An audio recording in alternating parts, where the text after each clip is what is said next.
Buenas tardes, queridos estudiantes. Vamos a continuar avanzando los temas respectivos, para lo cual siempre hacemos una pequeña retroalimentación del tema anterior. El tema anterior se refería a historia del derecho penal boliviano y habíamos estudiado cómo surge la normativa desde tiempos antiguos en el campo penal. Habíamos estudiado lo que es el derecho penal aymara, habíamos estudiado lo que era el derecho penal quechua. En lo que es el derecho penal aymara, habíamos hablado sobre la organización social de los aymaras, que era el ayllu, o comunidad gentilicia. Habíamos hablado de lo que el aspecto político existía una autoridad ejecutiva plural, que era el Consejo de Maycus o Gilacatas. Entonces, habíamos indicado de este contexto político, social, económico, podíamos deducir las instrucciones penales y que vendrían a ser una composición. También habíamos hablado de los inchis, que eran las autoridades ejecutivas que solo intervenían en los casos más graves por la naturaleza de su trabajo. El delito más grave era el robo de productos agrícolas y del ganado lanar, que se castigaba con la pena de muerte a través del despeñamiento. Habíamos hablado del derecho penal quechua y nos habíamos abocado a esa máxima moral y sus normas penales a través de la trilogía Amaquella, Amazúa, Amayulla. Y también habíamos entrado a considerar el derecho penal colonial. En este derecho penal colonial nos habíamos referido a la normativa de ese entonces a través de las leyes de Indias, el derecho español y las regulaciones. Las leyes de Indias, que tenían prioridad de aplicación y que habían sido dictadas expresamente para América. El derecho español, que tenía un carácter supletorio y se aplicaba cuando las leyes de Indias no tenían disposiciones específicas. En cambio, las regulaciones eran dictadas por los gobernadores de cada zona. Nos habíamos referido también al derecho penal republicano, cómo se había creado la normativa jurídica penal cuando nosotros nos independizamos de la colonia española, y el primer código, que fue durante el gobierno del mariscal Andrés de Santa Cruz, donde se promulgó el código conocido como Código Penal y de Procederes Santa Cruz el 3 de noviembre de 1834. Nos habíamos también considerado reformas de este código porque había estado en vigencia en nuestro país durante mucho tiempo. Luego también nos habíamos abocado a las tentativas de las reformas del derecho penal. Fueron varias las tentativas, ¿no?, de querer tener un nuevo código penal, y recién llegamos a plasmar esta situación de tener un nuevo código penal en 1973 durante la presidencia del general Hugo Banzer Suárez, donde aparte de tener el código penal también nos dotó de otros códigos, como por ejemplo el código de familia, el código de comercio y el código de procedimiento penal. Y ahora vamos a ingresar a considerar el nuevo tema. El nuevo tema se refiere a las fuentes del derecho penal y su interpretación, para lo cual en su sumario tenemos generalidades. Vamos a hablar de las fuentes inmediatas, que se refiere a la ley, las fuentes mediatas, que se refieren a la jurisprudencia, a la doctrina, a la costumbre y a los principios generales del derecho. Nos vamos a referir a la legalidad de los delitos y las penas. Nullum crimen nulla poena sine lege. Vamos a considerar la interpretación de la ley, esa necesidad de la interpretación. Vamos a conceptualizar la interpretación, luego nos vamos a referir a las clases de interpretación y finalmente al último punto, que es la interpretación analógica. Entonces vamos a ir analizando. El término fuente significa principio, fundamento u origen de una cosa. En derecho penal existen dos clases de fuentes. En primer lugar, fuentes de producción y las fuentes de conocimiento. Entonces vamos a referirnos a las fuentes de producción. Las fuentes de producción se toman según se indique al sujeto de quien las normas emanan. En el derecho penal actual, la única fuente de producción es el Estado, quien tiene el monopolio de acuñar delitos y fijar sanciones distribuidas en penas y medidas de seguridad. El Estado tiene la facultad de dictar leyes y esta facultad la ejerce a través de la Asamblea Legislativa Plurinacional, que es la representación del pueblo soberano. Por ello se puede afirmar que en Bolivia la única fuente de producción de la ley penal es la Asamblea Legislativa. Cuando hablamos de fuentes de conocimiento o las formas en que se manifiestan dentro de la comunidad, de acuerdo a nuestro régimen constitucional en materia penal, la única fuente de conocimiento es la ley.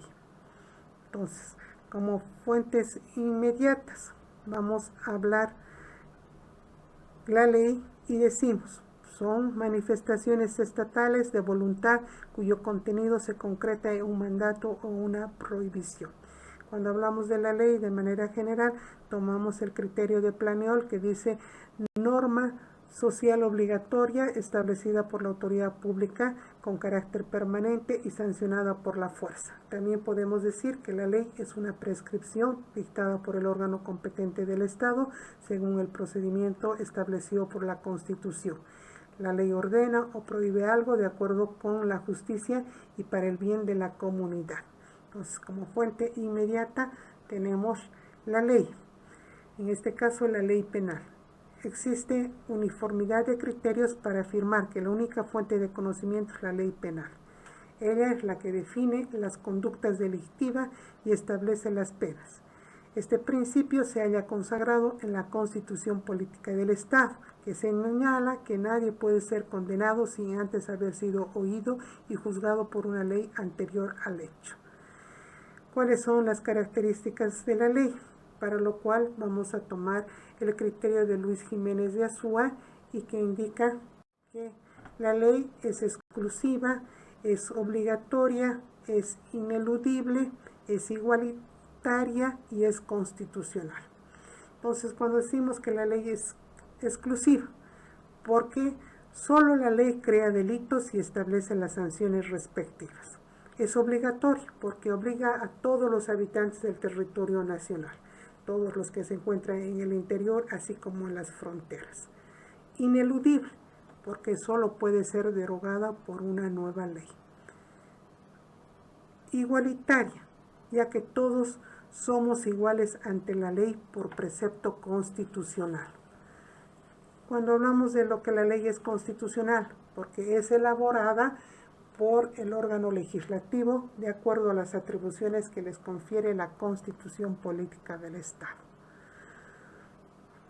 Esa es la fuente inmediata. Ahora vamos a las fuentes mediatas. ¿En qué se refiere a las fuentes mediatas? Las fuentes mediatas son los actos que determinan, integran o convalidan normas pertenecientes al derecho penal u a otro ordenamiento jurídico afín. Ahí en su diapositiva vamos viendo esas diferencias entre fuentes inmediatas y fuentes mediatas. La fuente inmediata, decimos, son manifestaciones estatales de voluntad cuyo contenido se concreta en un mandato o una prohibición. Es una fuente inmediata del derecho penal con fuerza vinculante propia, la ley. Las fuentes mediatas son los actos que determinan, integran o convalidan normas pertenecientes al derecho penal u otro ordenamiento jurídico afines, como por ejemplo jurisprudencia, doctrina, costumbre y principios generales de derecho. Y vamos estudiando las fuentes mediatas y a qué se refiere la jurisprudencia. La jurisprudencia, con este nombre se conocen las reiteradas decisiones que en autos y sentencias pronuncia el Tribunal Supremo de Justicia en su permanente labor de interpretar las normas penales para resolver concretas situaciones conflictivas. También puede decirse que la jurisprudencia es el derecho vivo. La doctrina vendría a ser el pensamiento de los juristas sobre el contenido y el alcance del derecho penal. Tiene como puntos de referencia las ideas ya expuestas por otros doctrinantes. También podemos tomar las legislaciones nacionales y extranjeras y la propia jurisprudencia. Cuando nos referimos a lo que es la costumbre nosotros conocemos con el nombre de jus non scriptum, que vendría a ser las reglas de conductas que se forman en el seno del grupo social por repetición constante de acciones y omisiones, con la convicción por parte de los coasociados de su necesidad y obligatoriedad jurídica. La doctrina ha llegado a distinguir tres clases de costumbre: la praterlege o integrativa, ¿sí?, que se refiere a lo siguiente. Praterlege: la costumbre regula las relaciones no disciplinadas aún por la ley escrita y constituye un medio de llenar los vacíos que puede presentar la legislación positiva vigente. La contralege se presenta cuando la costumbre da lugar a reglas de conducta contrarias a las normas legales. Y el secundum lege aparece cuando ella pretende simplemente adecuar la norma legal vigente a las nuevas exigencias sociales. El problema de la costumbre como fuente de derecho no ofrece mayores dificultades en el ámbito del derecho privado. La cuestión se llega a complicar en el plano del derecho penal, ya que aquí es necesario distinguir la naturaleza de dicha costumbre. Así, la costumbre contralege no puede ser fuente del derecho penal porque a ello se opone el principio nullum crimen nulla poena sine lege. En efecto, solo a la ley escrita le está reservada la facultad de crear figuras delictivas y de abrogarlas.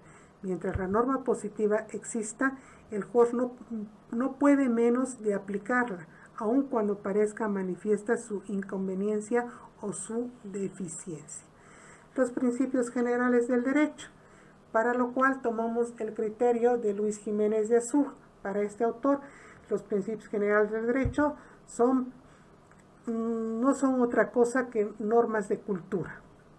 Para otros autores, como Eugenio Coelho Caló, son máximas y principios de justicia que no pueden ser exigidos mediante coacción si no se concretan en preceptos de derecho escrito.